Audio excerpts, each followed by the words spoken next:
26 Januari pukul 1 siang di Kompas TV.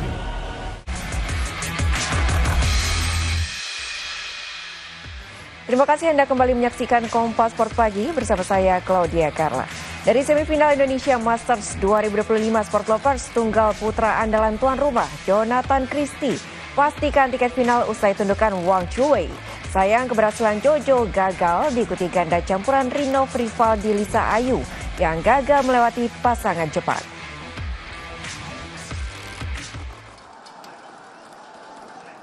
Indonesia menempatkan 3 wakil di semifinal Indonesia Masters 2025. Satu di antaranya dari sektor tunggal putra Jonathan Christie. Jojo harus bersaing dengan wakil Taiwan Wang Chuwei untuk satu tempat di laga final.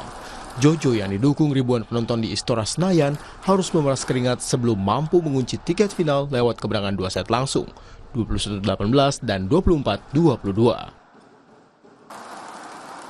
Sayang Indonesia gagal menempatkan wakil di final ganda campuran. Pasangan anyar Rino Frivaldi Lisa Ayu harus terhenti di semifinal. Pasangan unggulan ini gagal mengkonversi dukungan publik Istora untuk melewati hadangan pasangan Jepang yang menempati seeded ke-7 Hiroki Midorikawa Natsu Saito.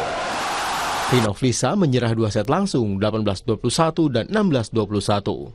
Anggano Rizky, Hadil Rivelino, Kompas TV Jakarta. Tim balap MotoGP Pertamina Enduro VR46 resmi memperkenalkan pebalap dan motor yang akan digunakan pada musim 2025 Sabtu malam di Jakarta. Fabio Di Gian Antonio dan Franco Morbidelli akan menunggangi motor dengan warna kuning flow yang terinspirasi dari tampilan sang legenda Valentino Rossi.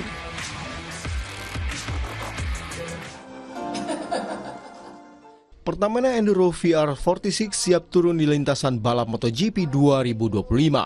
Tim milik legenda MotoGP Valentino Rossi ini baru saja resmi diperkenalkan ke publik Sabtu malam di Jakarta. Franco Morbidelli masih dipertahankan untuk musim ini.